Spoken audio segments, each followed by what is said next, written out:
Hello, ladies and gentlemen.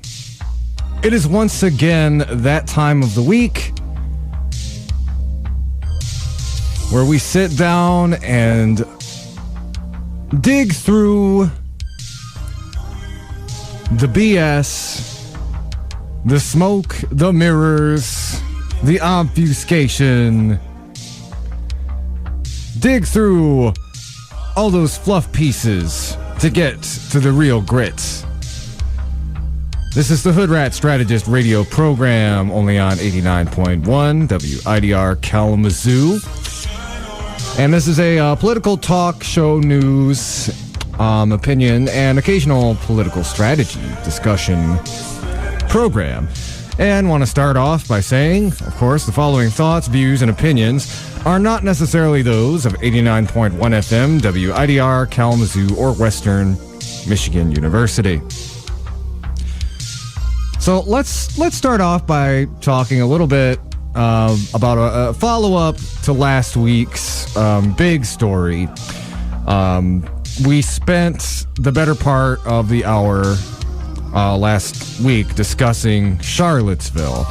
And that's up on YouTube if you'd like to check it out. We really try to delve into just about every aspect of it that we could think of, particularly things that the mainstream media wasn't really addressing,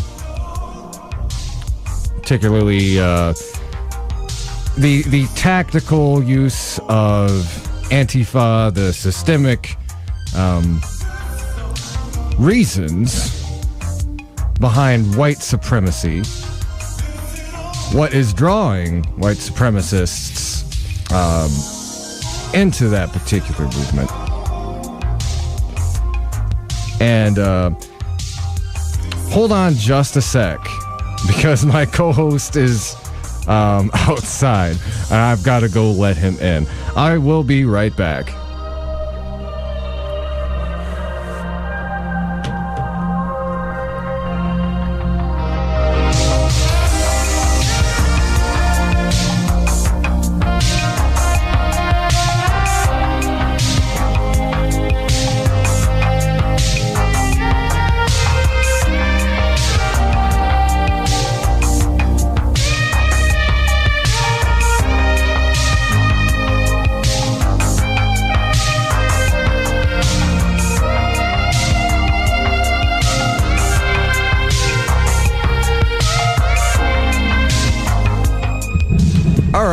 So yeah, we're just let my co-host in, and actually, I was kind of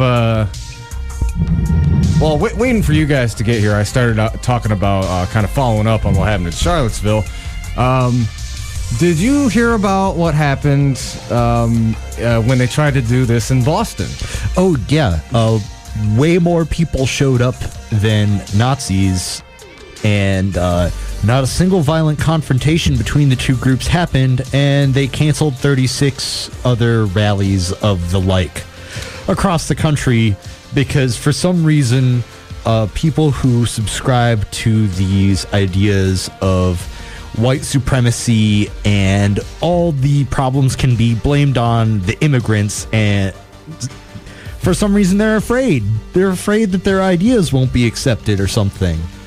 I don't know. Well, I was listening to it on NPR earlier, or NPR was covering it earlier, and the person they were interviewing was talking about how really the events in Boston are a tragic shame for free speech, because those people, actually the people who went there to rally and to speak, were not heard, and really free speech is about hearing the minority. And I'm sorry, isn't that just apologism for white supremacy? Well, I mean, okay, that's actually an important point to bring up, because I see this in some of my leftist circles too. The First Amendment means that the government is not going to inhibit your speech. That does not mean that other citizens do not have the right to come out and counter that speech. And especially when the speech in question is about, genocide and the supremacy of the white race. Yeah, like one, cry me a river. Oh no, they can't talk about.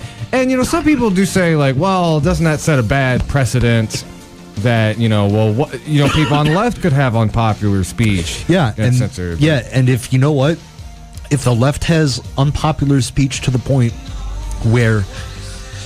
How many people showed out to Boston? 11,000? It was about 40,000. Oh, 40,000. Less than 100. I was off by like a degree of 3.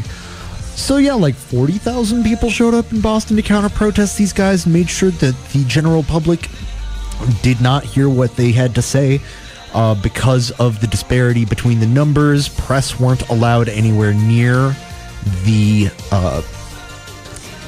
event, so the press couldn't be there to report on it and give the take out to their outlets.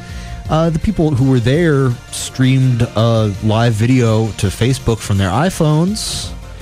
So it's out there if you really want to look for it. But otherwise, that showing is America saying, or a large section of America, I should say, showing up to say that these ideas are reprehensible and we don't want to hear them.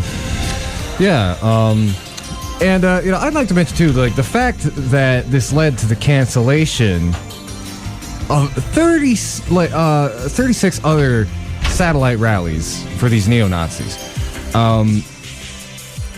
There's been a lot of talk from some people that the best tactic to remove these Nazis from having a platform is it was like, oh, just ignore them. And didn't Tina Fey do something about that with a cake? I didn't watch it, but everybody was yakking about it on the internet. I did watch it, yeah. And I found it funny, but I also found it Tina Fey, really? I mean, come on, yeah. Tina Fey. You can't sheet cake Nazis away, man. Yeah. So. But yeah, what happened? Okay, what happened was exactly the opposite. 40,000 people showed up, and then the Nazis said, we're going to stay home and just keep talking about this on the internet. So anybody who's saying like it was a mistake to come out there and counter-protest the white supremacists and the Nazis and stuff, I will be accepting your humble pie, whenever you so would like to deliver it. Random voice that just chimes in. In my humble opinion, I think that yes, we do need to have counter protesters to show that their speech will not be tolerated in a civil society. I do believe in what Noam Chomsky said, which is counteracting violence for peace is like trying to have sex for virginity.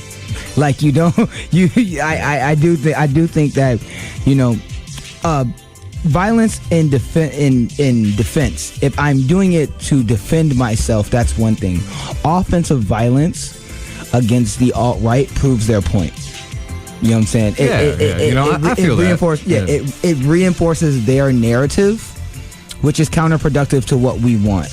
We can, if we're gonna say in the free market of ideas, our policies and what we believe in are better, then we also have to have the moral high ground to not do offensive violence. You can defend, please, by all means. I'm like Malcolm. I'm on the side of Malcolm X when it comes to this. When it comes to defense, I am all for it. If they start the trouble, if they start the drama, then we can finish the drama. But we don't start the fight.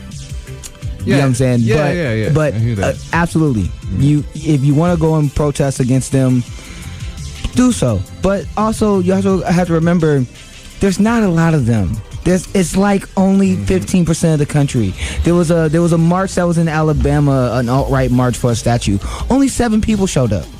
Yeah, let the 7 morons have their moment. Yeah. Let them do that. And I've had a lot of like the radical leftist friends talk about, oh, this is all just a distraction, and like in one way it might be, but like look, no, there's actual like Nazis coming out with their hoods off. This needs to be addressed, and it did.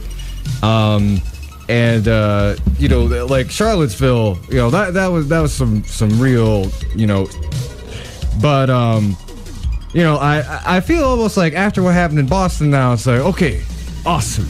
We got them to crawl back in their little caverns.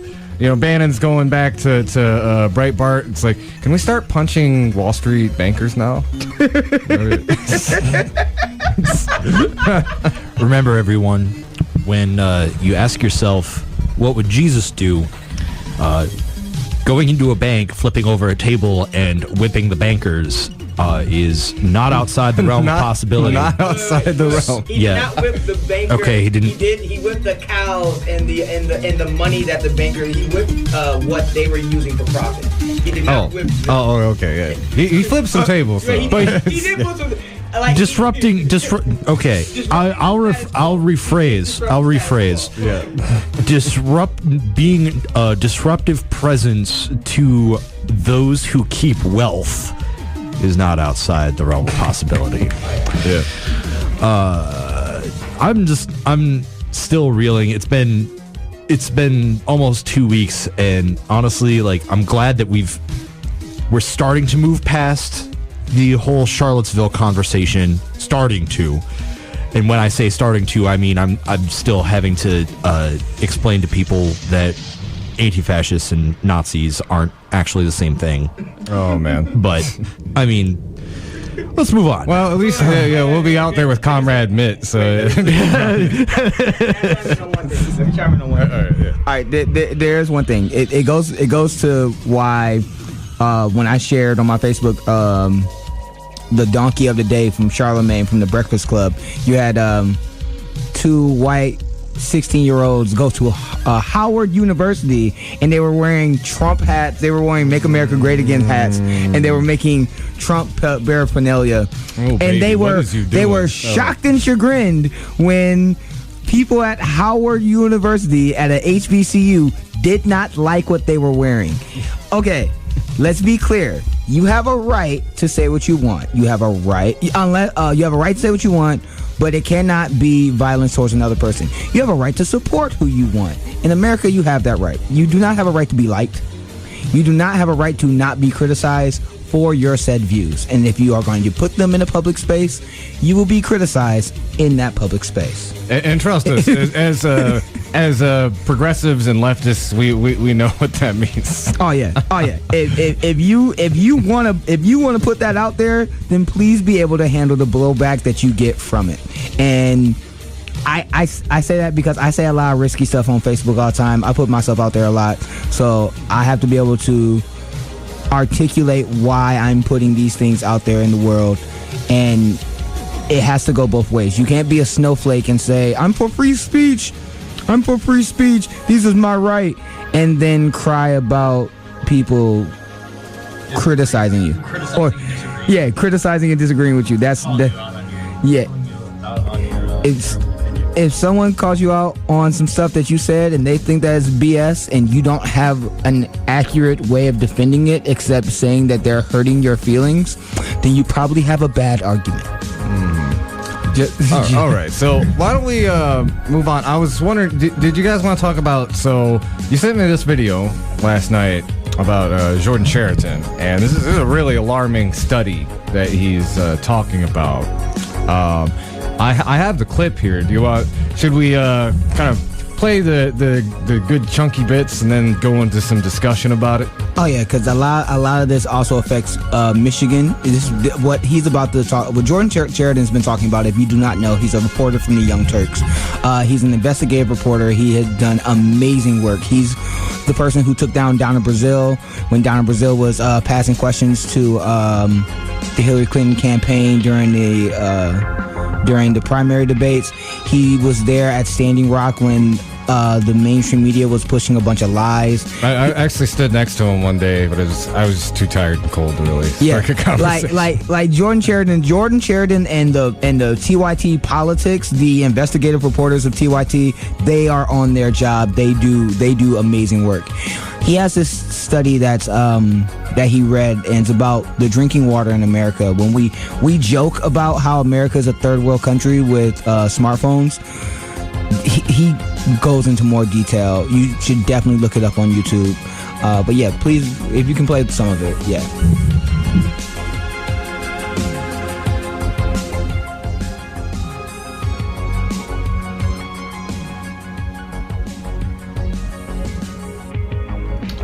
Hey folks, trying this again. Potentially unsafe water. Many as 63 million. Just trying to find the right part here. No. You want to start it from that beginning, because that beginning, Okay. yeah. All right. Hey folks, trying this again. Jordan with the Young Turks, TYT Politics. It is Monday. The Young Turks is going live shortly, but I wanted to get this story out there real quick. It is very important if you care about living and if you care about your health, your children's health.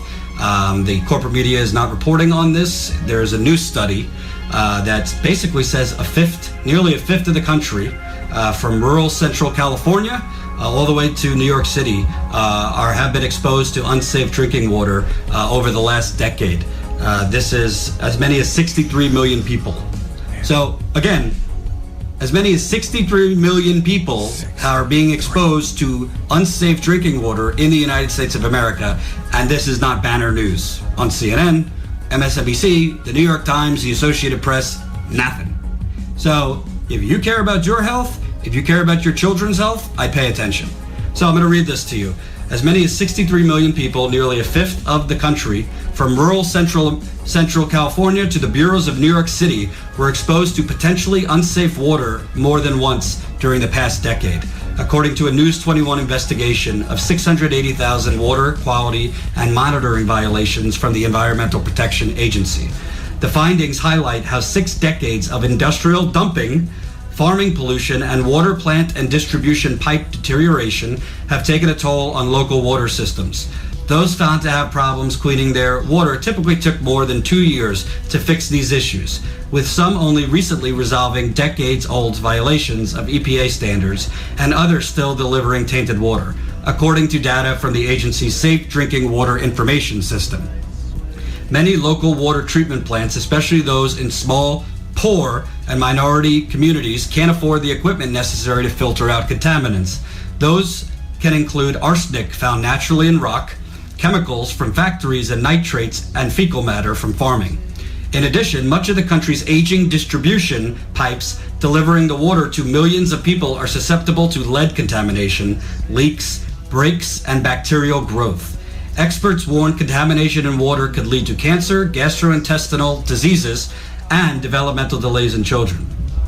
So all of this is a conglomeration of if you're poor,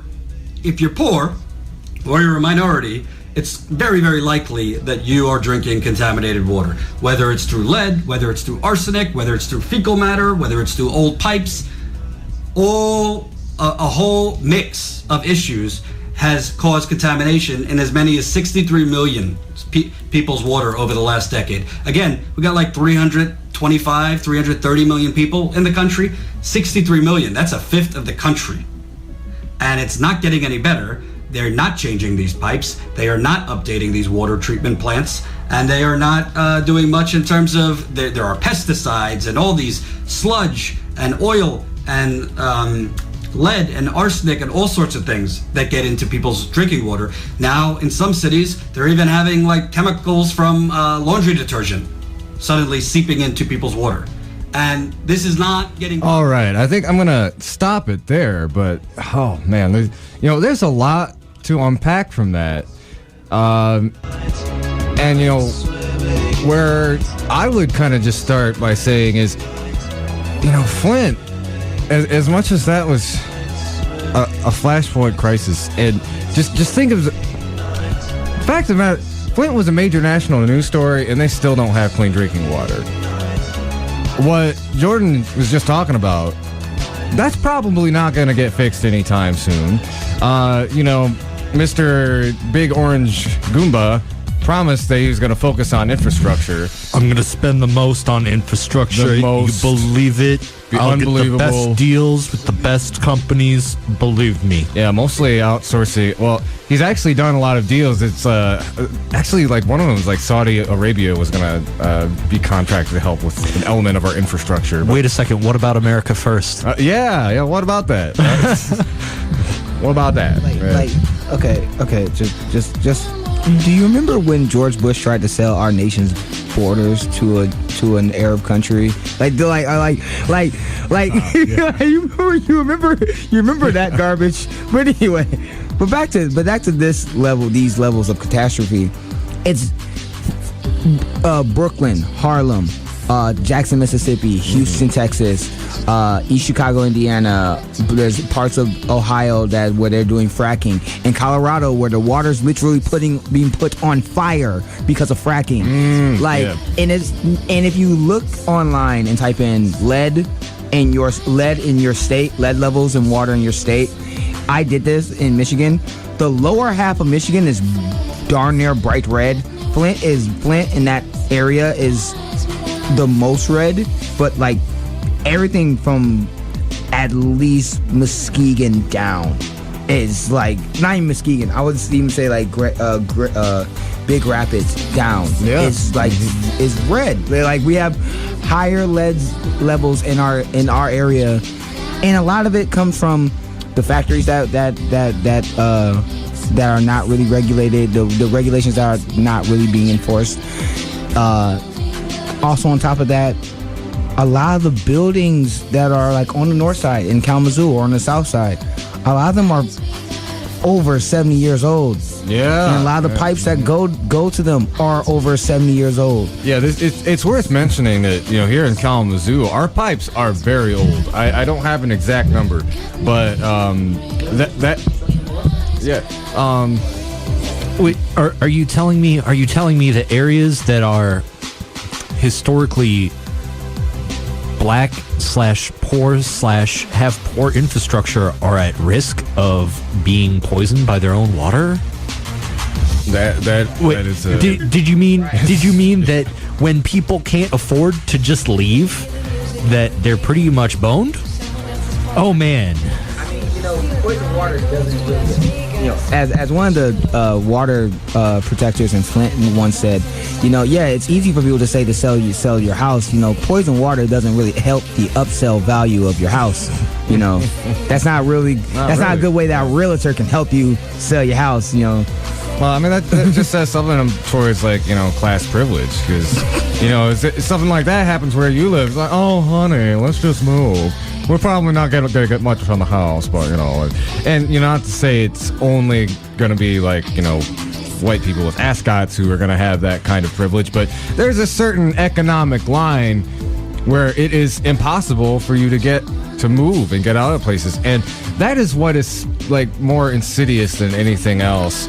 About this issue is wherever you are, whoever you are with this 63 million, it is highly likely that you do not have the resources to just pick up and move to somewhere that is safe. And where is safe? This is not something that is shrinking. We're not seeing more regulation. We're not seeing increased safety measures.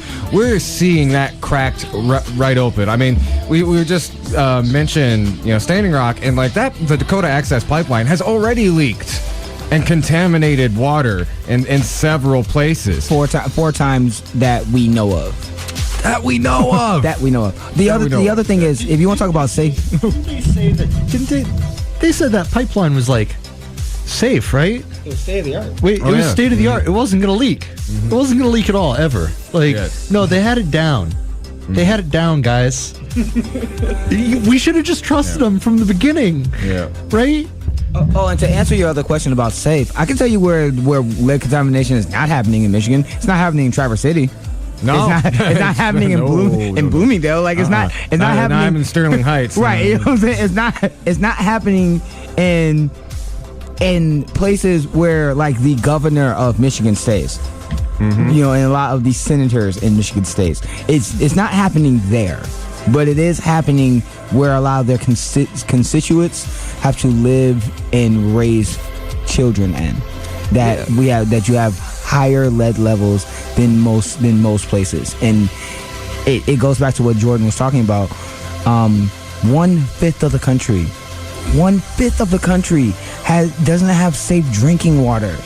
In places in Jackson, Mississippi, there was reports of the water turning brown and orange when they turned on the tap. Mm-hmm. And you had places in Alabama and like in rural, it's not just in rural Alabama, in the cities of Alabama, where the water had cyanide or it had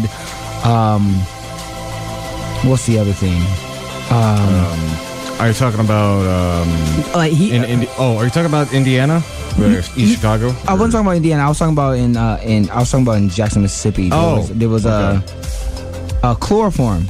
Chloroform? They were finding chloroform. They were finding chloroform in the water, and this also goes back to the other thing about infrastructure. A lot of the water treatment plants are old. Yeah, they were state of the art back in 1950. Yeah, it's 2017. The lack of maintenance and the lack of we upgrade our phones more than we upgrade the infrastructure of our country.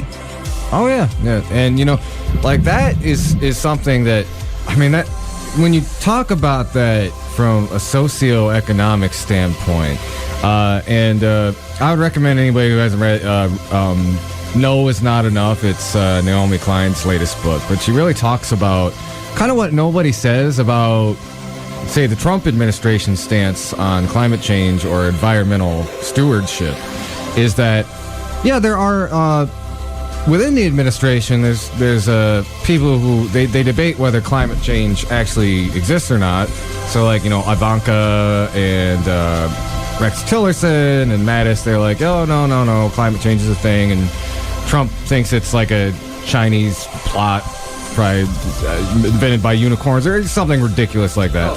Invented by the Chinese. Invented by the Chinese. Invented by the Chinese for it was a climate change was invented by the Chinese to help them with their market values and stuff. But here's the thing. The things that were not just Republicans, but other people who are not being savvy, it's good for business if the roads are fixed and people have clean water. Because that means the people who are working at your businesses don't have to worry about if they have to spend extra money for bottled water to cook their food or to clean their clothes, or are they going to be able to get to road without their car being busted, or can they get on the bus without the bus ride taking 3-4 hours? I mean, I think that's exactly what I was trying to get to, though, is that they don't care about maintaining that infrastructure, because to them that's like a world they don't live in. For them to debate about whether climate change exists or not, and yet work to exacerbate it, means that they feel it is not their problem. They feel that it is these frontline communities who are like on the coasts or who are on these islands. They're the ones who are going to get it, while their wealth and power is going to shield them from this. And that extends to both not only climate change but also our infrastructure. Why do you, if your end goal is to just enrich yourself or your corporation at the expense of everyone and everything else, why would you have an incentive to, as you said, like help those workers get on the bus or maintain their pipes?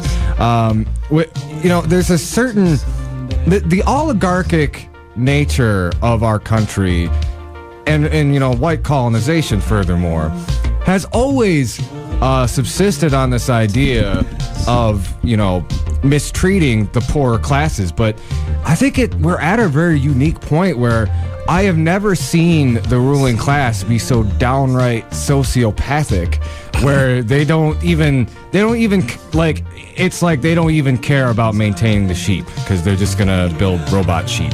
Well, the thing is that it's hard to hear the cries of your constituents when your ears are being plugged by the money from your donors. Yeah. To add to that, a lot of them don't care because it's not their kids that have to drink the tainted water. It's not their families that have to drink the tainted water. You notice that somebody like Michael Moore got upset about Flint. Now, Michael Moore is from Flint. He doesn't live there anymore, but he's from Flint. He still talks about Flint. And he's upset about it. Like, he was talking about doing some trolling stuff, like getting some bottled water from Flint and asking Rick Snyder to drink it. But Yeah, Rick Snyder doesn't have to. He's not affected by the water crisis. His family and friends are not affected by the water crisis. They don't care. Well, he probably got a little sad about his political career. Oh, I guess I can never run for president. Well, who knows? Rich? I don't know. Mike Pence's vice president in East Chicago, Indiana, has higher lead levels than Flint. Mm-hmm. So yeah, please look that up if you don't know. They are our neighbors, and they are also in crisis right now. Yeah, but 1/5 of the country. So that means in every major city, LA and DC and Baltimore and Chicago and all the places that you want to visit, there are parts of that city that does not have clean drinking water. And there are in rural areas as well. So if you are a Republican, this should infuriate you. Your constituents do not have clean drinking water. Now, I know you don't care because a lot of you voted to have companies pollute the drinking water of your constituents. I get that. I understand that you try and make your money. I get that. But those people voted for you to be in there. And those people can also vote you out. And you're hurting them. You're killing them because of your decisions to not care. Democrats, this also hurt you as well. Because Democrats, if you care about your constituents, again, minorities and poor disenfranchised people are your base. 9% of them voted for Trump because he said that he would help that infrastructure and help that part of your base. And this is one of those major issues where it affects everyone. So you should be up in arms about this. You should be ready to go to war over this in the political field of speaking on how to fix it. And let's really hit on that too. Is one of the reasons the Democrats are floundering so much right now it's not even so much that the corruption that was exposed or what happened last year in the primaries. It's the combined obliviousness and vagueness of their platform. Okay, so Chuck Schumer did come out recently, better pizza, better jobs or whatever. Like that. This is better policies, better candidates, Democrats. Better values. And it's going back to Bernie, he did so well, because he was being very specific. He was talking about tangible, concrete problems. Now, maybe there's an alternate universe where there's a version of Bernie who was not talking about Wall Street and the oligarchy, but still people probably would have rallied behind him because he was talking specific policy. He did not treat the public like they were dumb or that people would just vote for them because they are not Republicans. Because what that vagueness, what people take out of that when you're that vague is that I will only fight for this issue if it doesn't conflict with who is giving me my money. And other than that, I will give lip service. That's the real reason that Democrats are in the crapper, because Republicans, for as awful as they are, they wear their awful economic platform on their sleeve, but they follow through on their social platform. Whereas Democrats always triangulate, and always, not always, but most often, you can tell what they will and will not be willing to do by looking at their donor list. Yeah. That whole it just surprises me that there are a lot of Democrat supporters that are still also not kind of keen on this whole wait, how do we get our party to win? All three of us have a mutual how should I mutual a couple of things. I call them the radical centrists. The radical centrists who argue on the side of free market healthcare and how no guys, a socialized healthcare system totally won't work. I mean, America has more people than Canada does, so obviously that system won't work because we have to cover more people. I mean, Democrats, like, it's not even that hard to, like, pick the issues to be concrete on. All you have to do is look at the opinion polling that is done all the time on policy issues. When we take a look at the policy issues that the majority of Americans want to happen, you don't it's like, if you're going to triangulate, just triangulate on the issues that the most people want to fix. And then you might win because you're supporting a popular a popular policy position. And if you're supporting a popular policy positions, well, then more people will vote for you, and if more people vote for you, then you will probably win. Hey, let me chime in on that. All right. Okay. Hit it over to Lawrence, and then we'll take a quick break. Yeah, real quick. Okay. Just for an example, for our you gonna get that? Whoever's calling, we gotta wait until the break. Okay. So, to keep our empire overseas, to keep our military empire that we have overseas, it costs us $1 trillion a year. Like $1 trillion. $1 trillion a year to keep our military to keep our empire overseas. And the Iraq war, the Afghanistan war is as popular, is less popular than the Vietnam War right now. If we took the money that we put in Afghanistan or Iraq and put that back into our infrastructure, we wouldn't have this problem. And that's an issue that the Democrats can win and fight on. I'm not for taking your men and women and throwing them overseas in a war that we should never been in the first place to kill brown and black people for oil and resources. No, let's take that money and put it back into the infrastructure of America so 1/5 of the country doesn't have poisoned water. So that segues really well into another topic that we want to talk about, namely why we are actually expanding the war in Afghanistan. Okay. But let's take a quick break. This is the Hoodrat Strategist radio program, only on 89.1 WIDR FM, your only source for political revolution.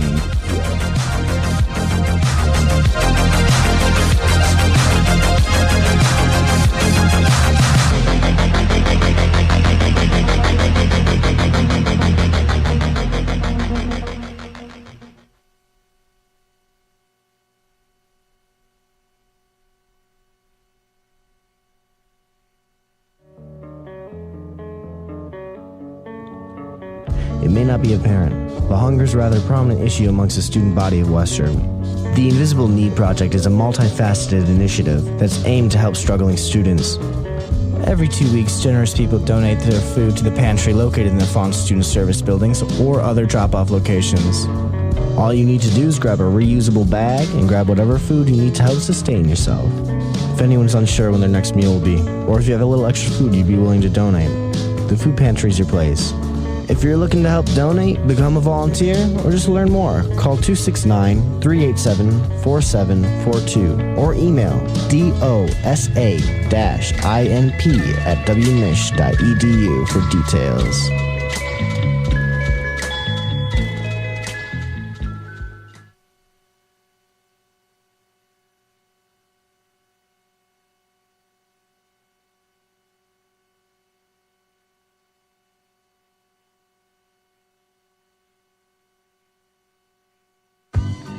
This is an open slot in the wider clock and could be filled with an underwriting announcement for your local Kalamazoo business.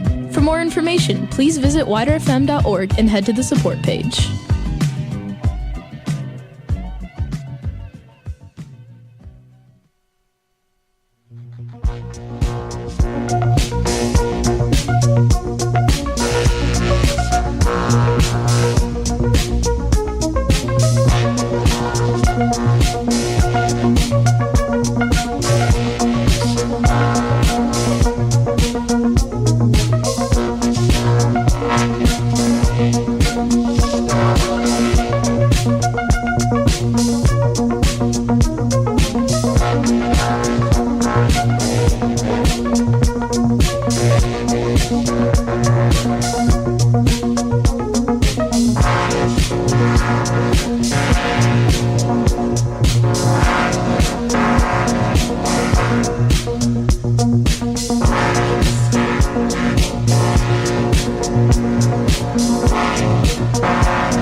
right. So we were just finishing up a conversation of, hey, y'all, what's an anti-fascist?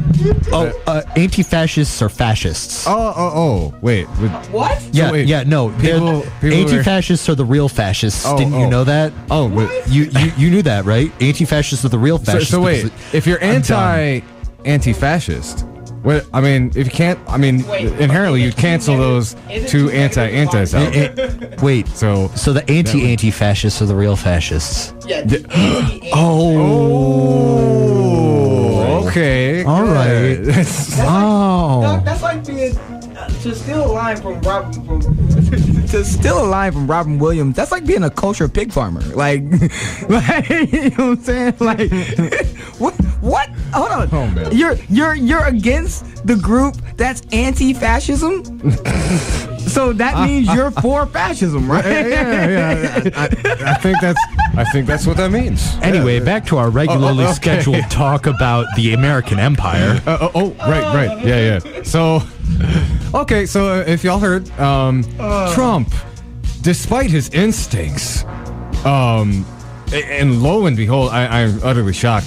He's going to expand the war in Afghanistan, and they didn't give us any actual troop numbers. Because that's how our enemies counter our troop movements. That's how they know. And then 3 hours later, they said the exact number of troops that they're going to. They did.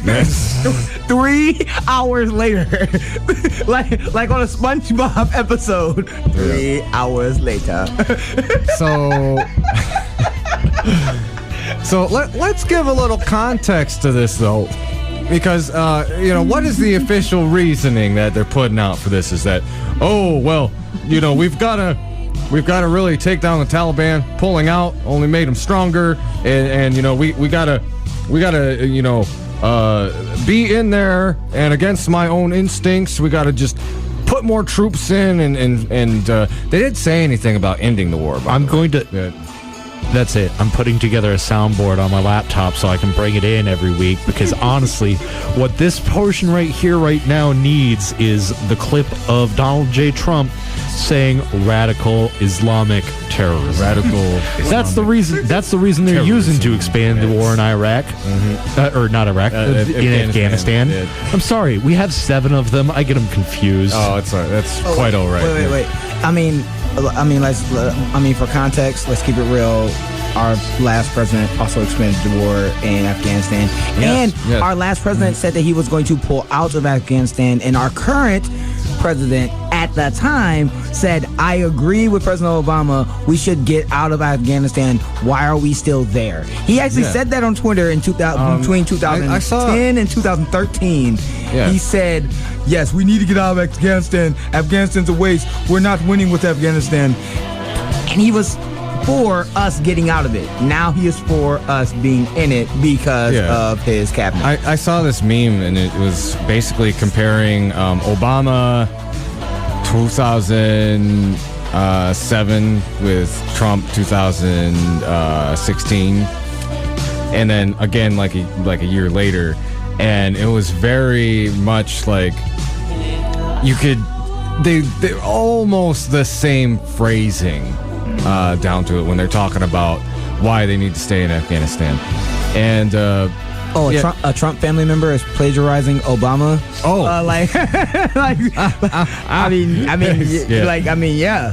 That's not really new either, is it? Melania, she does a great speech. Michelle does a great speech. Melania does the same speech. Nobody applauds. All right, so. Oh man, sorry, my mic's going all wild here. So, let's remind everyone too. This is the war in Afghanistan is it's basically the Simpsons of American wars, because everybody thinks is this the year that it's gonna end? Is it coming? Is it gonna be the season finale? No, it just keeps going. We are in year 16. So half of my life, and half of mine. Yeah, and it's weird to think anybody in high school did not know what it was like before the perpetual Middle East warfare thing started. I mean, you want to talk about craziness. You have people like Tim Kaine, who actually is in support of sending more troops to Afghanistan. Oh yeah, let's not forget resistance. Yeah, let's not forget too that like the Democrats are on board with this. This is one of that's not great. The only time. Like Luke is over here about to die right now. Oh, like, really, it's really my issue. The real issue I have here, and it's just going to continue because I've self-identified as a Democrat since I was 12. Yeah. Because I watched a lot of Star Trek growing up, and Democrats were the guys who were talking about equality and justice for everybody and bringing everybody together, and they were the party. That was actually unity. Socialism the whole time. Oh yeah. Oh crap! I'm doomed to be a communist. But anyway, like I self-identified as Democrats for the longest time. I've never been a registered Democrat. I don't actually plan on registering Democrat at all ever in my lifetime right now. But every single time Democrats come out for these policies and these agendas that perpetuate the things that make the world worse, it hurts me in my soul.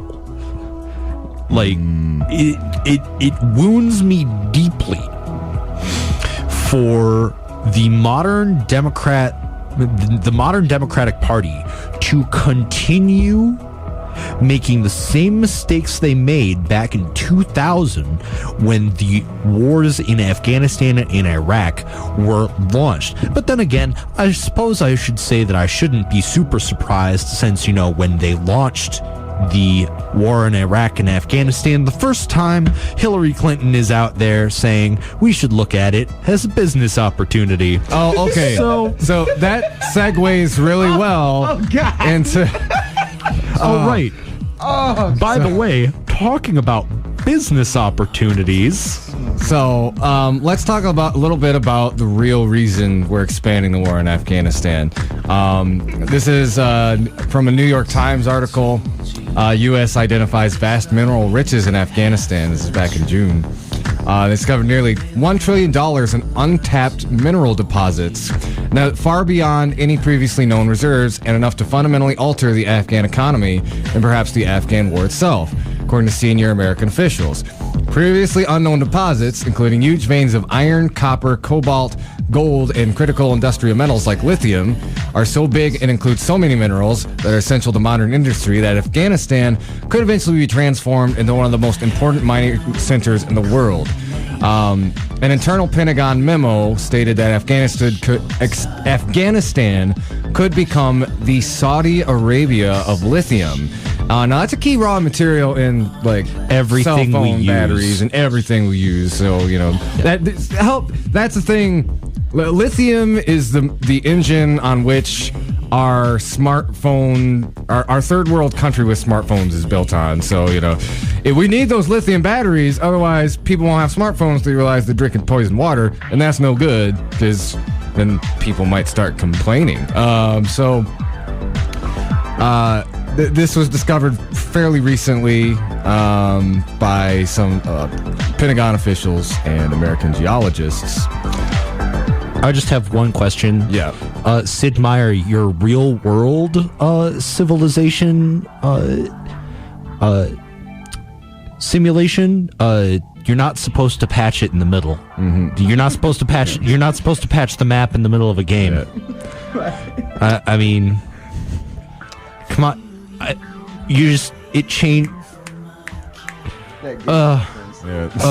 That game, right? Yeah. I've been playing a lot of Civilization 6 lately. I'm sorry. Hold on a second. Just before you go on, Andy, I just wanted to chime in real quick. Mm-hmm. Like, we understand that, GE and Raytheon and the defense contractors, they want this, and they want to put in. They want it because they will be able to sell more weapons. They could sell more F-13s, fighter planes that don't fly or actually been in the theater of combat. But we spend $1.7 trillion on. That's really important to bring up because, even besides the mineral deposit thing, one of the key reasons that we are still in Afghanistan is to continue to sell munitions and arms, and this is anybody listening, issues revolving around war and imperialism, militarism are probably the most insidious because I could count on one hand the amount of elected officials in Washington who actually tell it like it is when it comes to this issue, like Rand Paul, Tulsi Gabbard, and Bernie Sanders.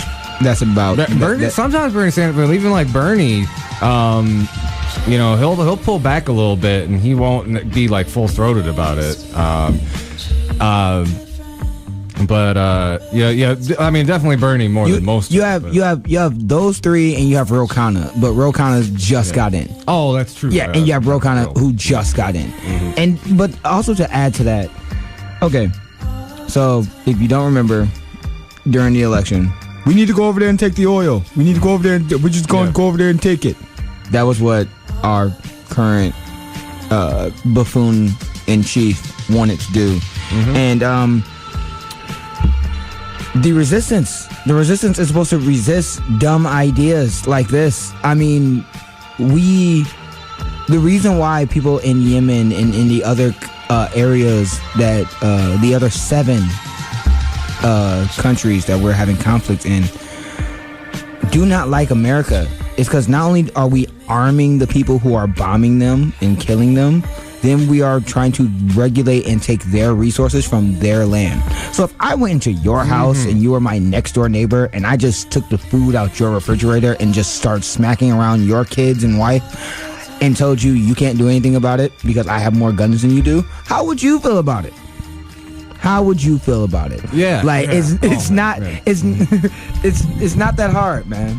Instead of actual nation building and getting the region and the country to a place where they could become an a stable economic power again.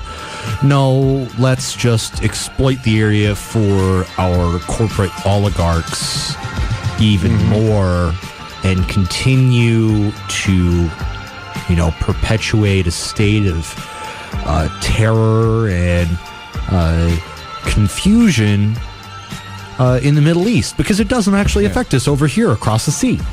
No, and what I like to, I brought this up a few days ago, and this particular post got 0 likes, which is kind of strange. I probably didn't see it. I'm sorry. No.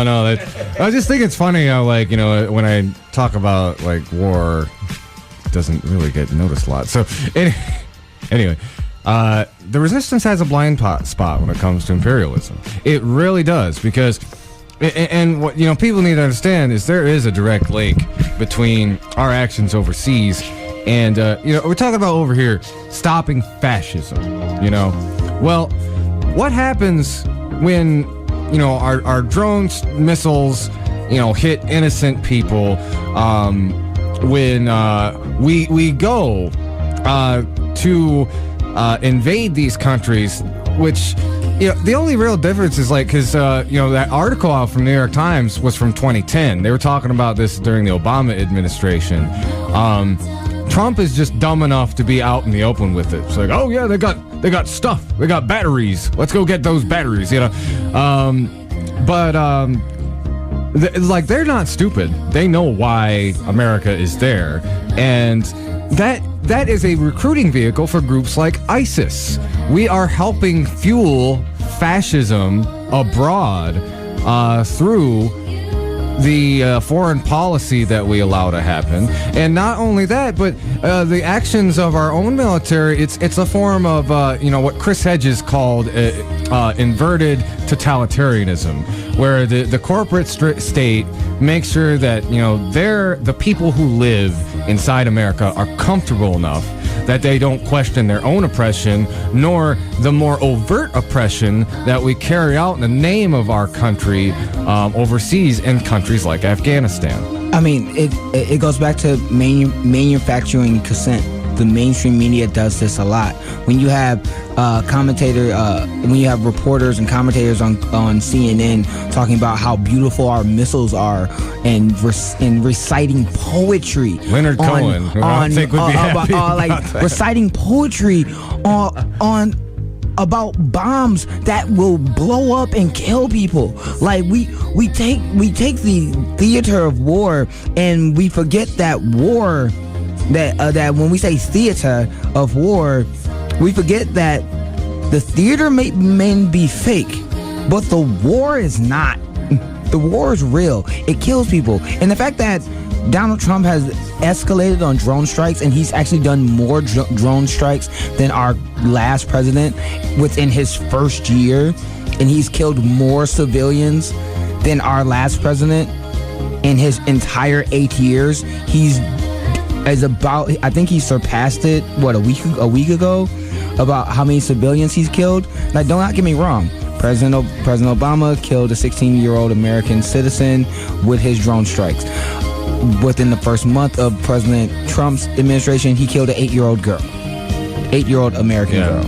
So let's not pretend that things like Blackwater or other things that has happened overseas or Abu Ghraib will not happen again under the administrations that we have, because the politicians are paid by those industries, paid by those weapon manufacturers industries, paid by the defense contractors industries. The reason why the richest area code in America is the same area code where these defense contractors are living.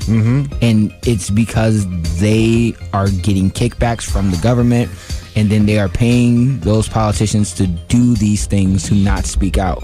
And if you are a Democrat, if you're a Libertarian, if you're a Republican, then you understand this is bad for, you should be hating this.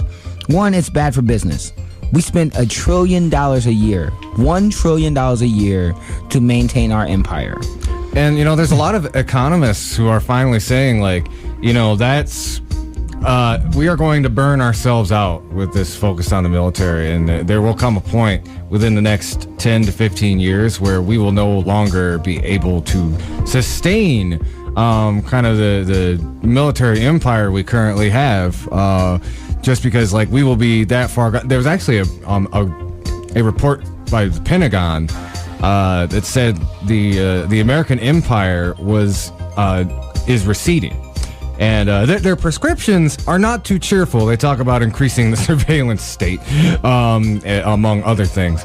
But, this focus on colonialism, resource extraction at the expense of, people here at home, and at the expense of, the number of civilian deaths in Afghanistan is at an all-time high. There were 389 airstrikes in June. That's the highest monthly total in like 5 years. And, just when you're thinking about these foreign issues, a lot of people just digest them as like, this is a soundbite, this is a news story. These are people's lives. Okay, you wanted in the previous administration, they dropped so many bombs in 2015 or 16 that they ran out of bombs.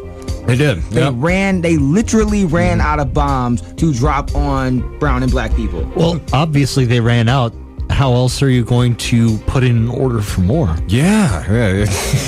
Can't just let those things sit when around. you run out of stock, you have to order more stock. Yeah. Oh, God. Duh. Yeah. This is a retail reality. I mean, once the shelves are empty, you need to restock the shelves. Yeah. Why I think basing a large section of the economy on the military-industrial complex is overall bad. The fact that we spend 55% of our discretionary spending, not money that is mandatory that we need to spend, discretionary. What do we feel like spending on? We spend 55% of that on our military when we can be putting that money into infrastructure so people do not have poisoned water? We can be putting that into having universal health care or a public option or Medicare for all. We can be putting that into free college.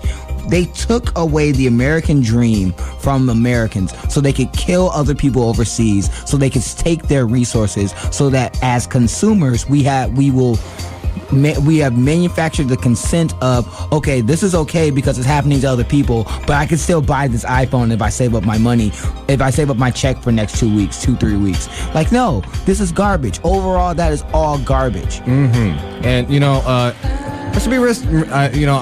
If there's anybody listening who is a little bit more, militaristic, or you might throw the argument out there. It's like, well, we need to be safe. And, without getting into a whole thing about how America really does cause a lot of its own problems when it comes to terrorism, the kind of national security threats that America faces, it doesn't require having a global army with hyper expensive infrastructure. I mean, like, look at that fighter plane. The F-13. F-13. Yeah, there's $1 trillion boondoggle? $1.7 trillion. 1.7 and counting. And counting, because they're still making it for a plane that has never been used in any combat situation. Yeah. Now ask me, if you're concerned about like a terrorist cell, how does that help stop terrorism? The kind of work that actually stops that form or keeps us safe from that form of terrorism involves counterintelligence, small ground teams to deal with the problem, and and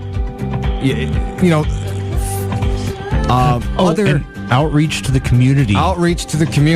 Helping improve the living conditions of those areas so that people are not drawn towards these terrorist recruiters in the first place. Let's remember Syria. One of the reasons that it became such a hotbed for terrorism is because they were going through a drought and there was a shortage of resources, and a lot of those young people, those young men, had nowhere else to go but to join ISIS or one of these other militant groups. Just to add to that, if you're a conservative or a libertarian or a Democrat, just wherever you are on the political spectrum, ask yourself this question: how many times within the last 16 years have Afghanistan or Iraq destroyed one of our planes and or warboats or tankers? We crashed into our own tanker. What was it? Last week? This week? Yeah. Like we do more damage to our own military than the countries that we're bombing. Yeah. Oh man. Like, yeah, how many times? Yeah. How many times have you heard about ISIS shooting down one of our planes? Yeah. And let's go back to the reason we're in Afghanistan. The justification for that is that Al Qaeda was based in Afghanistan and the Taliban was protecting them. Now that's true, but when we're going to talk about the actual, sorry, I was getting a phone call.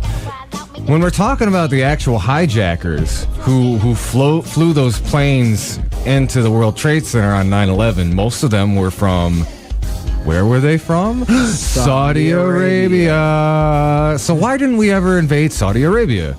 Because Saudi Arabia, if Saudi Arabia was giving us cabbages instead of oil, we would have been we would have been took retribution for them.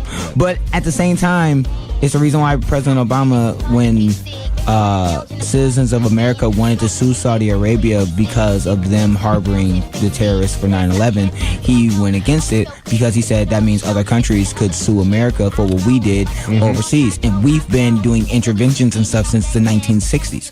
So that's a very long that's a long bill. That's a receipt. That's a receipt that we don't want to. We don't want to. But at the same time, and going back to the reason why we're going back into Afghanistan, and I mean we've covered it for the majority, is when you see your representative, if you're a Republican, Democrat, or Independent, whatever, and your representative is for this war or for adding more troops, ask yourself this question: how many people in America actually still want to be in Afghanistan or Iraq or any other wars? I can tell you, it's less than 17%. It is less popular than the Vietnam War. The Vietnam War, the wars that we are currently in are less popular than the Vietnam War. That should tell you why we should not be in them. Yeah, I will tell you one thing. Like, even in a lot of places, a lot of like family members who I remember being very like pro-war back in 2001. A lot of areas where you have like very nationalistic people. They're the same. Like, even some of those crazy Nazi alt-right people, like Richard Spencer, are like, let's stop having all these interventionist wars. But what... I'm going to need for Alabama's police department to stop quoting Richard Spencer. Like, I'm going to need for them to stop tweeting Richard Spencer. But another thing. I'm sorry to interrupt. No, one last... little detour. I'm kind of curious about that. But go ahead. Just one last thing. Go to opensecrets.com and go see where your representatives are getting their money from, and if they are for wars or conflicts or whatnot. And I guarantee you that the money that they're getting are impacted by the wars and interventions that we are in. And it's not just the right or just the left. Like, I bring up this example a lot. Elizabeth Warren, if you're like a progressive leftist, she's like, gets brought up as like somebody who really takes on Wall Street. When she was sitting down and asking Mad Dog Mattis questions in the confirmation hearing. Now, did Elizabeth Warren ask about his horrible track record with torture, some of the horrible things he said about how it's just fun to go snipe Afghani civilians, so on and so forth? No, she asked about a company that has a military contract in her district, and whether that was still going to be there or not. The military-industrial complex, that is deep. It is entrenched. And, I fear that, like, if we don't really mobilize behind this, like, the things that happen in our name, all of us sitting here in this booth, here in America, who get to have our smartphones and our cars and our convenient grocery stores and all that, the things that are carried out in our name, there is going to be a very long and expensive bill due when I'm trying to think of good metaphors. The bill is being paid at the moment. Yeah. It's just not monetarily, it's being paid by the lives of innocents and soldiers and combatants. The price of blood is there. The wages of empire we will eventually have to pick up the tab. If somebody, honestly, the next time somebody asks me, well, do you think it's a good thing that the American empire is falling? I'm going to say yes. Yeah, man. It's gonna say yeah. Yeah, he'd say it like, if our empire falls, but we can remain a country afterwards, you know what? I think we'll be in a good spot. We'll be around where England is. Yeah, that wouldn't be a bad outcome for me. And frankly, I'm hoping we can evolve past imperialism as a species at some point. But that's a far deeper discussion about transhumanism. Well, all you need is mutually assured destruction. No new empires will rise. There's this. My friend shared this funny quote. It's pro tip to China: don't invade Afghanistan. The Romans, the Russians, the United States did it. Look what happened. Afghanistan is imperialist hospice. From Alexander the Great to from Alexander the Great to Genghis Khan to Napoleon, man. Like that's pretty much. Yep. Yeah. That's it right there. I think that's a good place to end it right there. Yeah. I gotta go. I love y'all. Okay. Thanks for coming by, Lawrence. Always a treat. All right, we got take this opportunity to take a little break. You're listening to the Hoodrat Strategist radio program, only on 89.1 WIDR Kalamazoo, your only source for political revolution. Yo, China, bro. Seen it all before. I've been there. I've seen my hopes and dreams are lying on the ground. I've seen the sky just begin to fall. And he said, all things lie into.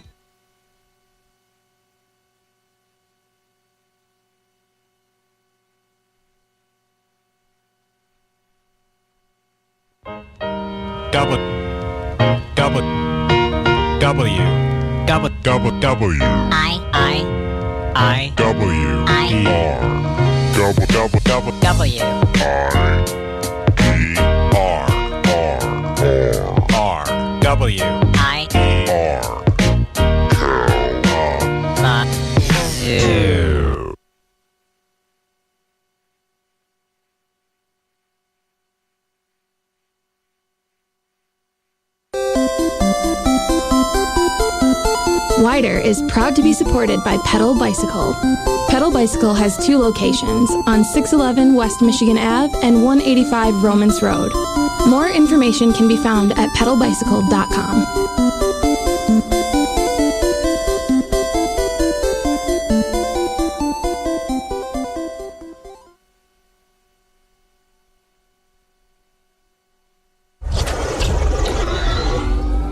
WIDR would like to remind you to please drive safely. Drunk driving not only puts your life in danger, but the lives of others as well. If you find yourself stranded somewhere, consider calling Drive Safe Kalamazoo, phoning a friend, or having an Uber pick you up. Thank you for listening.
Hello, ladies and gentlemen. We are back. This is the Hoodrat Strategist radio program, only on 89.1 WIDR Kalamazoo, your only source for political revolution. So, real quick, we didn't get a chance to talk to Lawrence about this. He sent us this video last night, and he's talking about this has been a scandal over in Baltimore with their police department. So they were caught planting drugs on suspects, which frankly is nothing new. Go look back at the history of the war on drugs. Cops never do that. No, it's not a trope. What are you saying? It's not a trope in every single cop show ever. They catch the one bad cop, the one bad cop planting drugs in crime scenes and on people in order to bump arrest records. No, cops have never done that. But it's like what Lawrence really wanted to point out was a couple things. Their explanation is beyond ridiculous. I'm going to read a little bit from this article from Raw Story. The Baltimore Police Department said it was investigating charges that some officers were planting drugs to frame innocent people. But Police Commissioner Kevin Davis has also said he cannot rule out that the officers were wrongly staging more cleanly shot, quote, reenactments of drugs actually found at the scene. Latest video to come to light was self-reported as a reenactment of the seizure of evidence by the police. Guys, we didn't plant drugs on the scene and arrest someone. We were just making sure that we were getting a second take of it. Well, wait. Okay, for the movie. Here's my question. So if it's a reenactment, so they put the drugs down, then they leave. Is this like they have artistic license? Are they like doing it? This is like when we seize the drugs, but we're doing it in reverse. I honestly, I don't know, because that excuse is a load of something. Yeah, so, I mean, long story short, that is a terrible, terrible, terrible, terrible excuse. Guys, I can't rule out that it was just a reenactment. I have to trust the police officers that I've hired to do their jobs. That, it's just a reenactment. They really did find the drugs on the person. Can I suggest this? If Or at the scene. we want to do start doing war on drugs reenactments, let's not have on-duty police do them. Maybe that's something you can do in your off time. We can buy some costumes. Even better, if we're going to do reenactments of finding drugs on a crime scene, can we not do it from the perspective of a body cam? Yeah, that's an interesting part of it too, because they're on tape doing this. Don't let corrupt cops get away with that crap. That's on the way out, Lawrence was like, oh man, that'd be like a police state. I mean, I would argue we're already kind of living in a form of a police state. But when police have access to APCs and military-grade weaponry, kinda already. We're sort of already there. Yeah, and I mean, what's more is, you've seen, since the demand for body cams started coming about, police have, and this is true of police and Standing Rock, it's they keep stretching and stretching and stretching the truth more and more and more, because you got to be incredulous, because we have proof. Video proof that you are doing this, and then they just want to say no.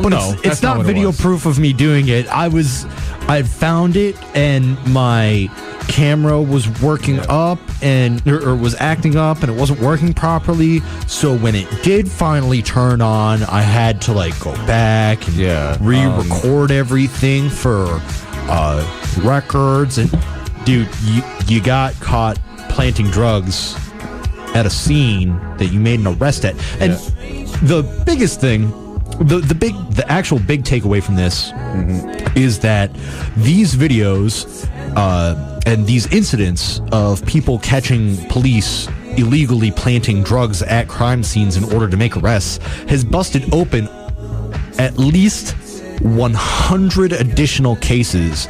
The Kyle Kalinske and TYT go into it further if you go check out the videos. But the article on Raw Story does mention that it has caused a review of at least 100 cases, both open and closed. A number of them have been tossed out. A number of them have been closed and are being reopened for not appeal. What's the word I'm looking for?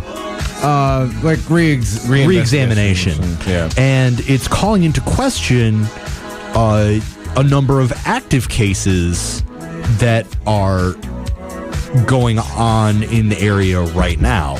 And when I think it's 30, something 20 something cases are being reopened, 40 something cases have been just straight up tossed out of the courts because of it, and the remainder are being pulled heavily into question because of it.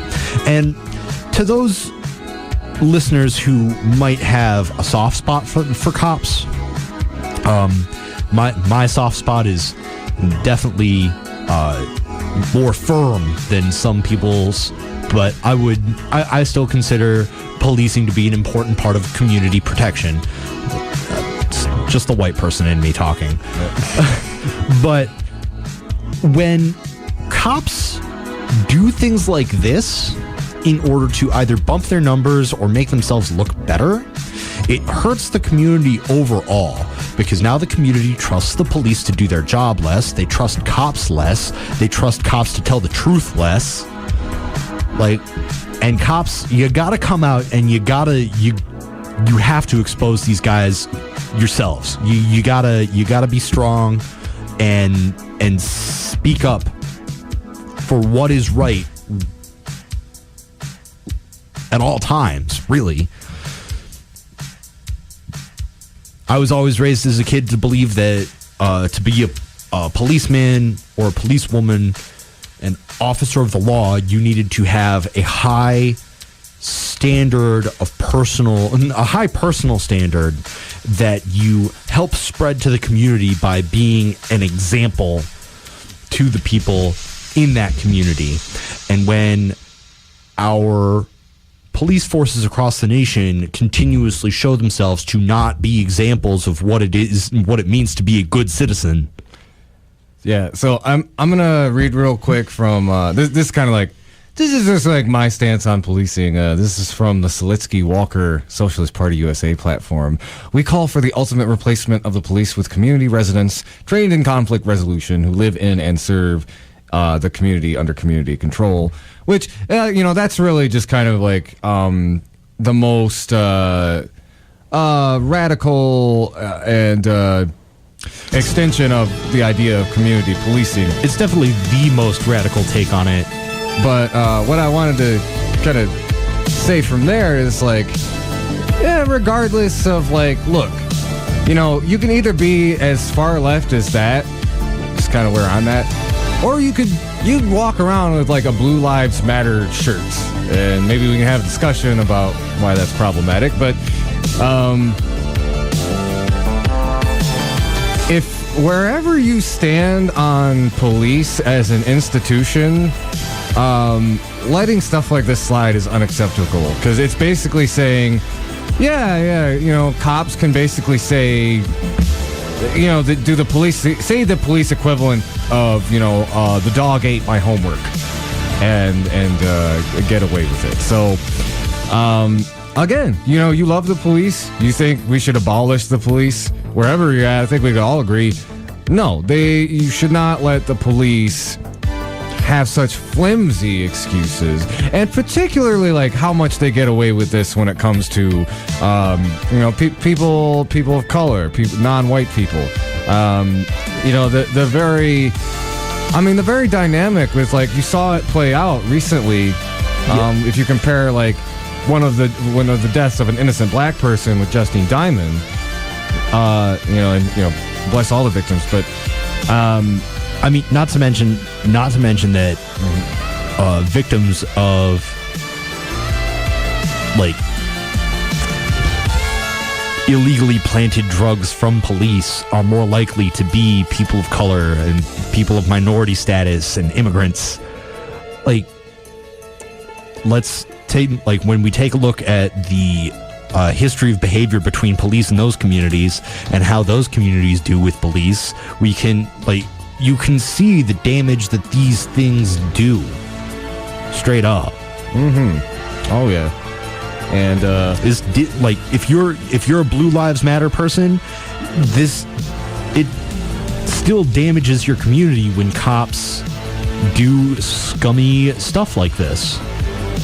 It damages your community. It damages the police in your community's reputation, because they are police, so by association, they might do things like this to people in your area. Oh yeah, and let's be clear too. A couple years ago, a study found that our police here were more racist systemically than the police department in Ferguson. And as Hadley did say, to his credit, that we're gonna actually do something about this. But there weren't really any personnel changes. There were like sensitivity trainings and that kind of stuff. But you're really left to wonder, is it that there's less racism in the police department, or is it that they're being more careful about it? And you talk to people in the community, and there's still a lot of distrust and a lot of really bad stories that come out of black people in Kalamazoo and their interactions with the police. Yeah. Yeah. Police police forces are by all means not a monolith.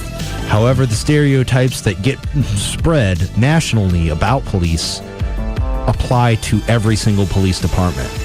And it's not something that, and the only thing that can change that is police departments' responses to how they are being perceived. And if the answer is more sensitivity training, but no real staff shakeups, no real investigations into people who might have problematic arrest records, or people who have had multiple complaints filed about them. Like, if there's no shakeup there, then you're just looking at, oh well, time to. You're looking at people who are looking to keep their head down for a while until they can, pop it back up for a quick breath. It's what happened. It's what's happened with the large resurgence of Nazis, white supremacists, Klan members, and the alt-right. A lot of them made a tactical decision to dip out with the skin, with the bald heads and the Nazi tattoos and the robes, and replace them with a cop or a military uniform or a business suit or a high. What's that haircut called? I don't even remember. I don't know. But Richard Spencer haircut, or the Richard Spencer haircut in a suit. And by the way, I say that in reference to there's a really good interview on Democracy Now. They were interviewing this fellow who organizes. He's a former white supremacist who reformed, and he does work like helping reform others. And he mentioned that was the deliberate plan. It's sometime in the mid '90s where it's normalize ourselves. And he said people like Richard Spencer are like that fruit kind of being borne out. And there was also a recent study that showed there's a tremendous amount of law enforcement are affiliated with white supremacist groups. There's this fun meme that's attached to it. It's are you saying that some of those that work forces ... are the same that burnt crosses? Oh man. Oh, okay. Oh, that's freaking great. All right. Oh crap. I had something, but it went away. All right. The meme was too good. Okay. Well, the meme was too good. Let's take a quick break. Come back. Touch on the Foundation for Excellence? Question mark. We are listening to the Hoodrat Strategist radio program only on 89.1 WIDR Kalamazoo, your only source for political revolution.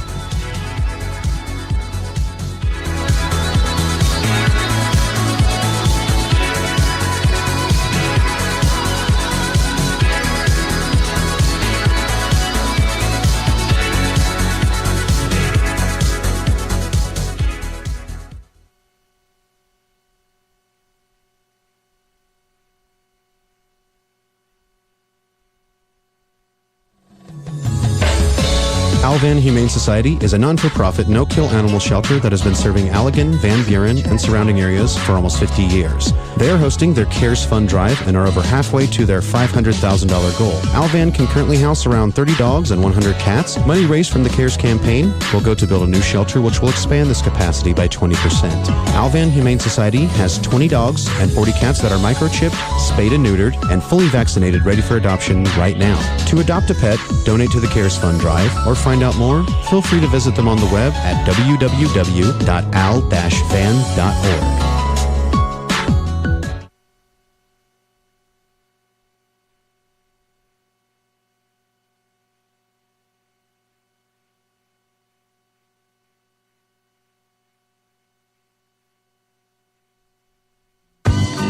This is an open slot in the wider clock and could be filled with an underwriting announcement for your local Kalamazoo business. For more information, please visit widerfm.org and head to the support page.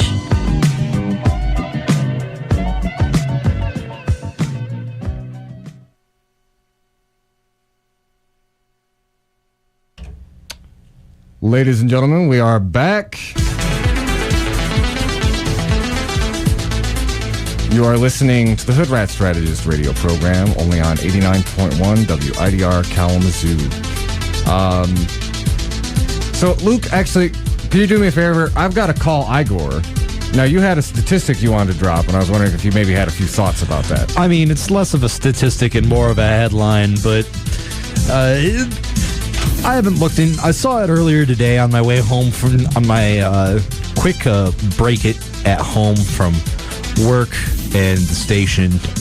I just, came across it in my scrolling, and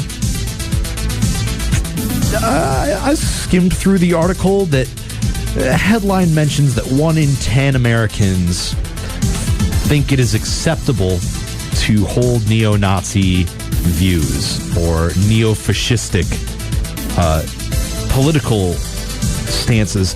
And I just kind of want to say, I'm not sure if that's entirely based on the freedom of speech. Oh, I don't believe what you say, but I'll die for the right to have you say it. Junk like that. Why is it?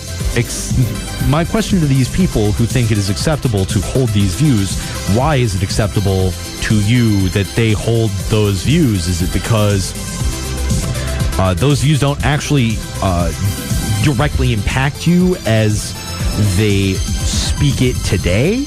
Because that's sort of what happened in Germany. The first time it happened.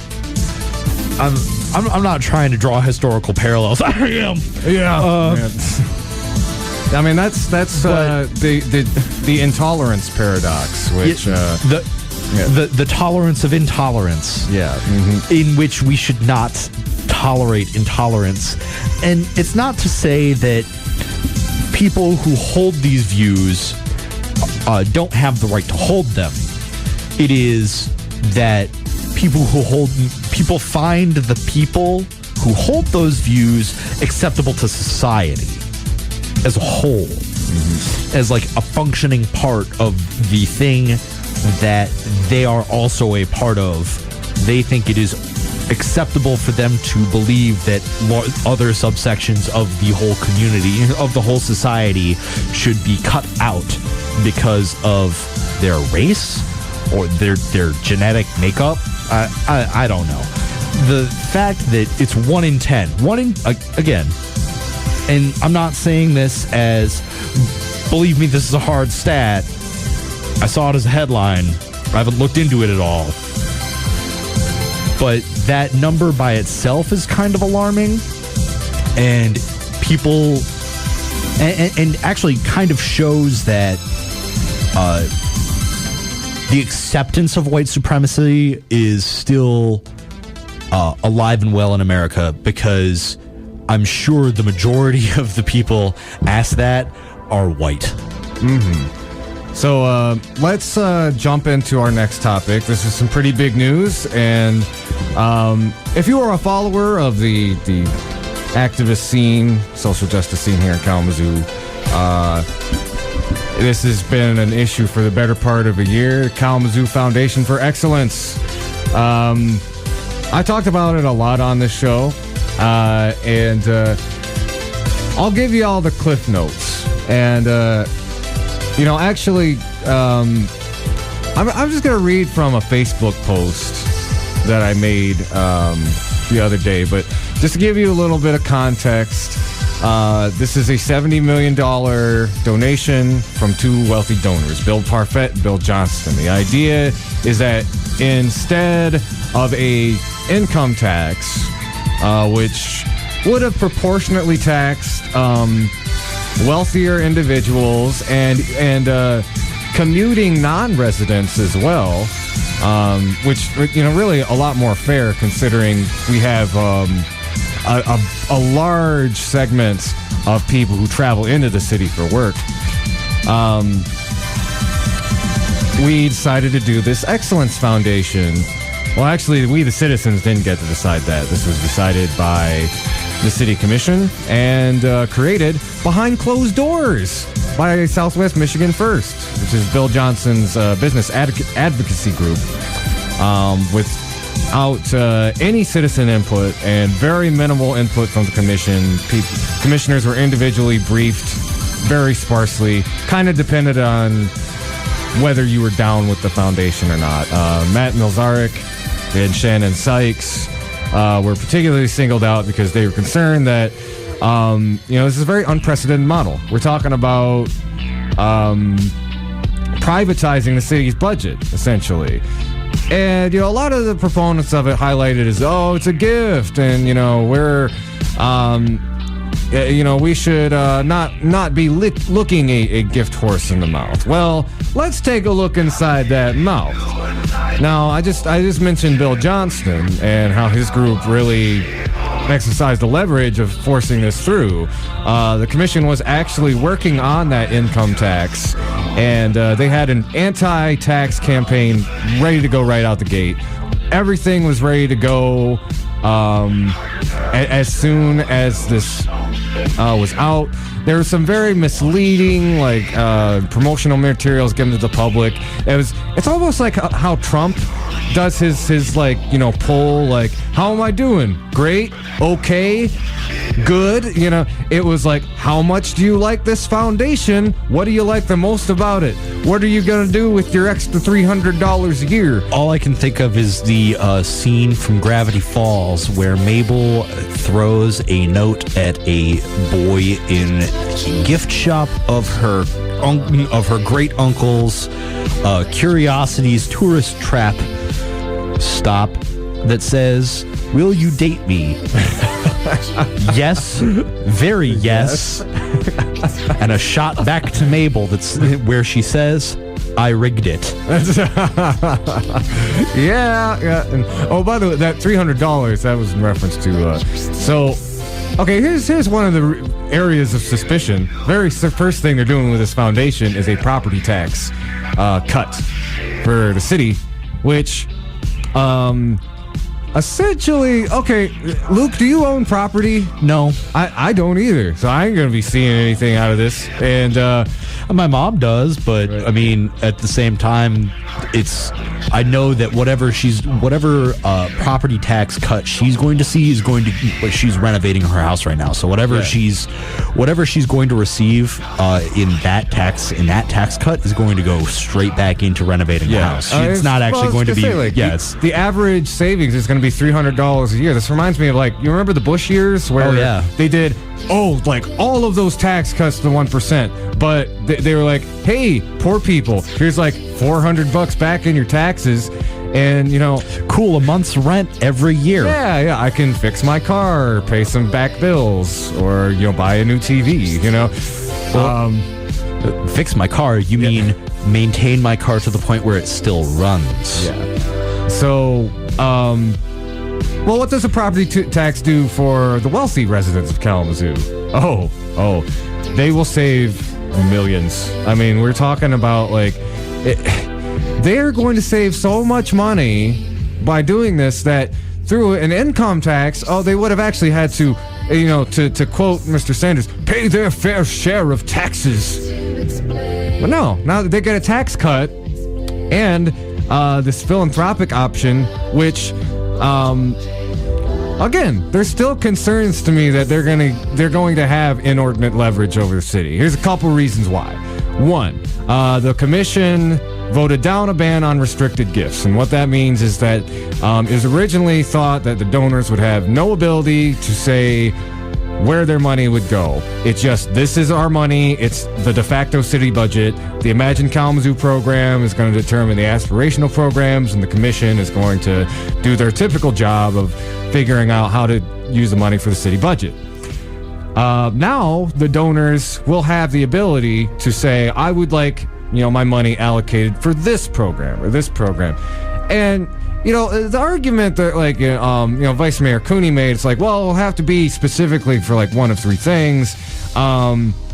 It still goes against the original, what they originally said about it, and there's still room for that to be, used as financial leverage in the future. And let's be clear, too. Like, they say that we're going to need to make about $500 million in the next 3 years.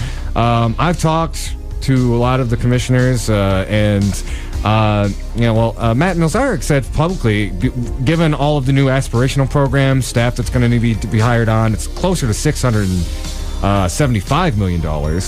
So outside of even the restricted gift ban, our city's going to be really desperate for that money. And there's a very small pool of people in this city who have that kind of financial capital.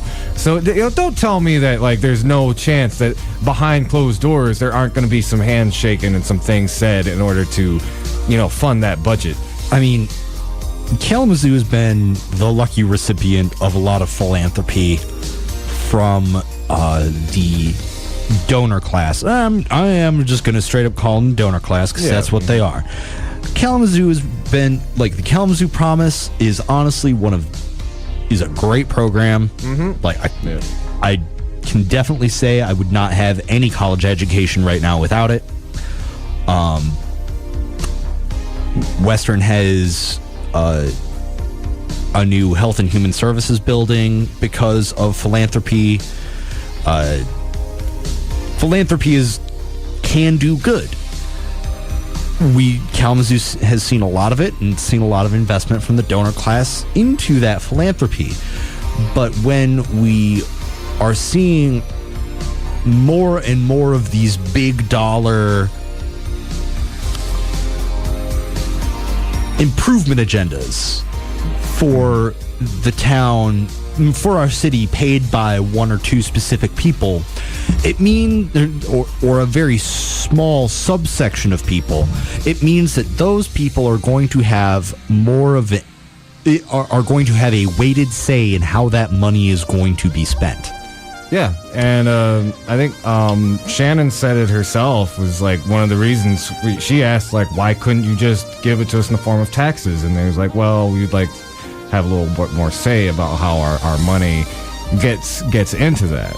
And let's be clear too, because like I've been coming to these commission meetings and they've been talking back to some of the stuff I've been saying. It's like, well, there's the promise, and all these philanthropists all do really good things, and it's just the fact that all philanthropists do really good things. I'm sure Donald Trump, you could follow his money. He's probably given it some good causes, but that doesn't. I don't know about that. I would use Bill and Melinda Gates as a better example. They do a lot of good philanthropic work, but a lot of it is. What I'm trying to illustrate is that like even really bad people can give to good causes. Like Melania actually has some decent charities and stuff, but. And what I meant, I bring that up because, one, let's look at the initial donors, and I didn't get to discuss, like, I've talked to people. Johnston's probably going to have a little bit more, be more hands-on with it than Parfait is, but let's not forget Parfait, former chair of Rick Snyder's Political Action Committee, which, he was the one who facilitated Rick Snyder when he was pushing that emergency financial management. Oh, the one that that the people of Michigan decided to overturn, that he decided to sign into law anyway. Yeah. And, also, former board member of Monsanto, which we talked about on the show. They've not only have they done a lot of really horrible stuff internationally, but they've done some really horrible stuff right here in our own backyard. A lot of our rural communities were wiped out. By like their Monsanto kind of buying them up and just kind of leaving them for that. There's a great interview a few months back with Jessica Martin where she goes into that in some pretty extensive detail. And like this is a character thing, but like this dude, we talked about this a while. Some really heinous rape allegations were made against him, and he recently he was going to settle out of court, and then he recently decided, no, I'm going to take this case. I honestly feel like that had a lot to do with public scrutiny because of this foundation, and that makes me pretty sick too. Really, the whole point is, even though Kalamazoo has been lucky enough to benefit from a lot of positive philanthropy, we still need to be critical of the philanthropy we receive and of the people who are making these philanthropic donations to us, because it removes the agency of us as the citizens of the city to dictate what we want. It is, and this is classic. Rich white people know better than you. Oh man, yeah, Shannon, she said like the amount of privilege in this room is glaring, because at the actual meeting, like I'd say the skeptics like myself were outnumbered by the people who are like full throttle. Oh, this is great, this is a wonderful thing. One of the things I mentioned during the citizens' comments though is like, I don't care. Look, the foundation is a reality now. It is, and whatever level of skepticism you had about it is now. Well, what's the word? It is moot. That point is moot. It is now up to us, all of the citizens of this town, to make sure all of the potentially hypothetically bad situations do not come to pass. That's got to be people, whether you support this or not, keep a close eye on this thing. And, you know, like, I want it to work. And, you know, there are ways it could. If they are sincere and we push enough to have, you know, a board on this that actually represents the people, and we have enough people out there who can watchdog, and like when you smell something funny coming out of this foundation, you bark, and you bark loud about it. Because I don't want to just be another prophet of doom. The key thing, like, you know, this is based on a lot of facts, and, you know, the group I work with, Kalamazoo for Revolution, we did a lot of research into this and countless hours digging through bylaws, but a lot of it comes from an emotional point in my gut, where I remember a couple years ago when I was protesting emergency financial management, I didn't know how it could go wrong, but something in me knew, like, this could go horribly, horribly wrong. And then it did. Flint, Michigan. Yeah. And my overarching point is we're both vocal critics of money in politics.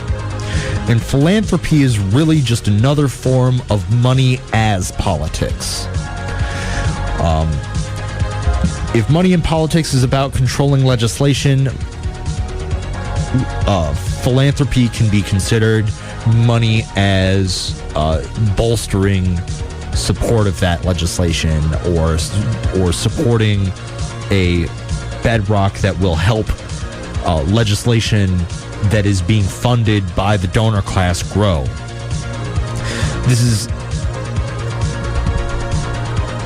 I have really mixed feelings about it, because I have been the recipient of the advantages of good philanthropy.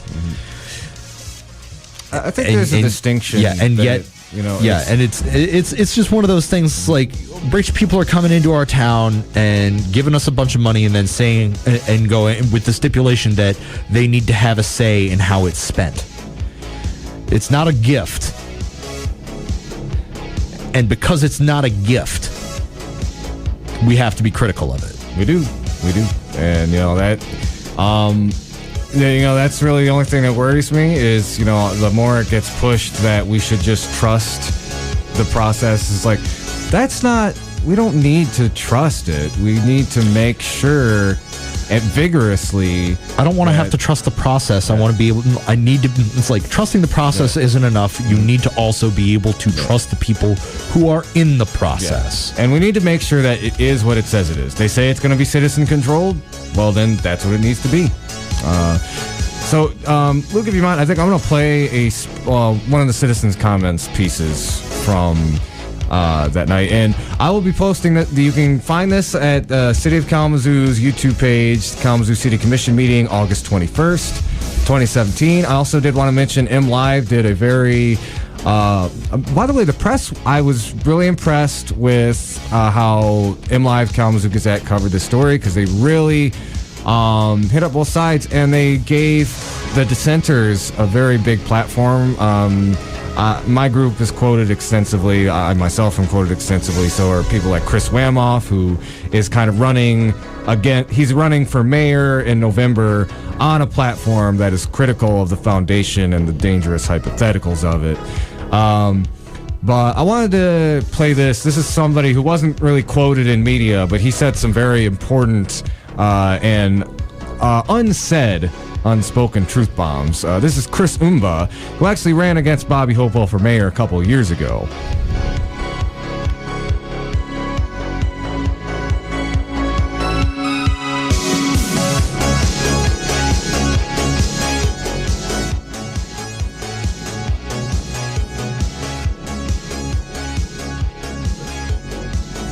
Good evening. Chris Emo, President. And it's been a long time since I've been back here. It's good to see your faces.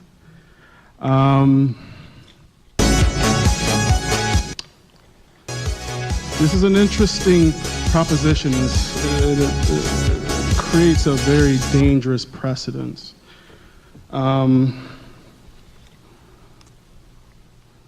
We've seen nonprofit executives. We've got a whole full room of them. I'm sure some of you commissioners rarely see a room this full. And we've got some politicians here today. I think many of you are familiar with Compact. Of course, I'm sure Mr. Parfit is also familiar with Compact, as many of you have received campaign donations from Compact, of which Mr. Parfit is a large donor. And so I'm sure you politicians, we had a previous speaker here who ran for governor, who are familiar that donors influence politicians through their donations. And we also are familiar that Mr. Parfit is the chair of Governor Snyder's super PAC, of which we know he influences the governor through his donations. And so we're talking about influence here. At the very heart of this conversation we're having today, we're talking about the influence of large donors in politics, in government, in quality of life in this country. All right? When I came to this country at the age of 11, you know what I heard about America? That it was great. It is this place where you can leave whatever persecution, whatever corruption that exists in wherever you came from, and find a place that upstands and upholds checks and balances. But where are the checks and balances when influence can be bought? And I'm sorry, Mr. Miller, I don't have $10,000. Could you spot me? Maybe these commissioners will hear me today. But I don't have $10,000 to put in any of your campaign finances today. I wish that I could. Maybe you guys would listen to me. Because here I am again. And all I have is my voice. All I have is my vote, like many of the people who have come here today.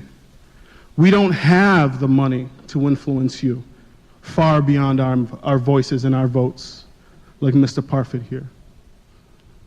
We don't have those kinds of finances. And so, what kind of democracy will we have in this country when we can buy government just like that? $70 million? My God. That's amazing. That is incredible. But is that a donation or is that an investment? And is he a philanthropist or is he an investor? And after the money has exchanged hands, who makes the decisions about our government? Because you know what? I think he's standing in this room today. Thanks, guys. Bye-bye. Thank you, sir. Good evening, sir.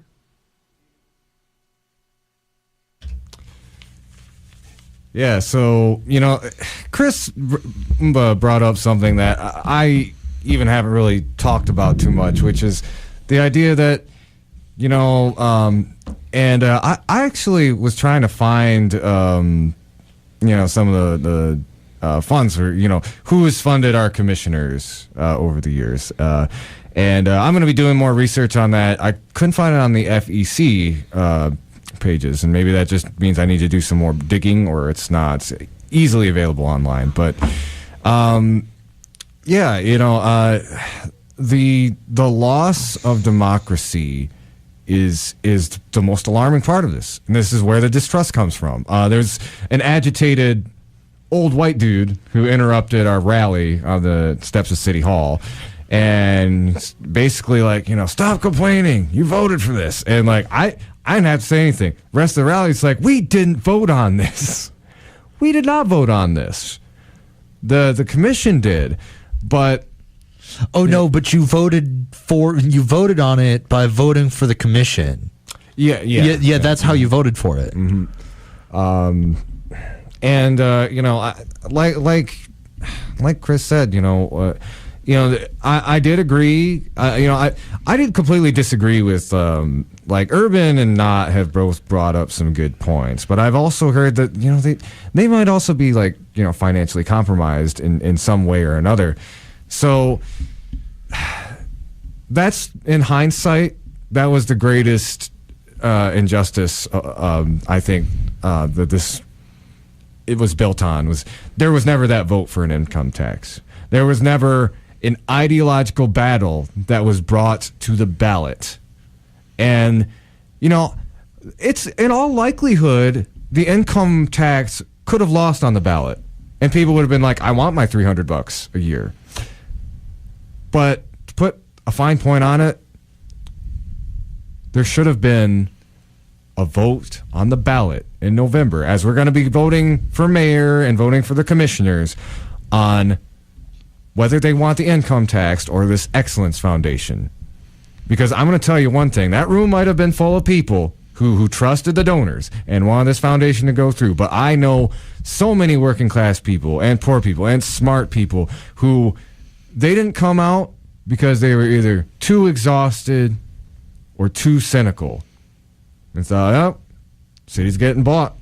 What are you going to do? Stand against it, speak out, show up, go vote.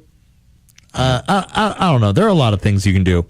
But the idea that it's hard to resist the purchase of our government because the people it affects the most are the most tired after the day says something. Like the whole, you certainly have a lot of free time to talk about politics online, you keyboard warrior. Luckily, it's too bad that I can't continue this debate with you where because I have a job. Like, I have a job too, man. Like, I gotta pay my bills. I have a job too. Insinuating that somehow people who care about how their governments are run or how their communities are organized somehow don't have jobs. Really, it's that they have, people have two jobs. Activism is really a second job. It is. So anybody, man, just ask any of the organizers around here, and they could back you up on that.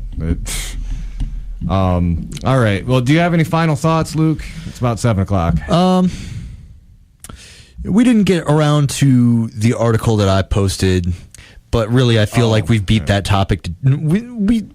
It'll come up again. Oh, I'm sure it will. It'll come up again in which. And so I'm going to keep that one in my back pocket.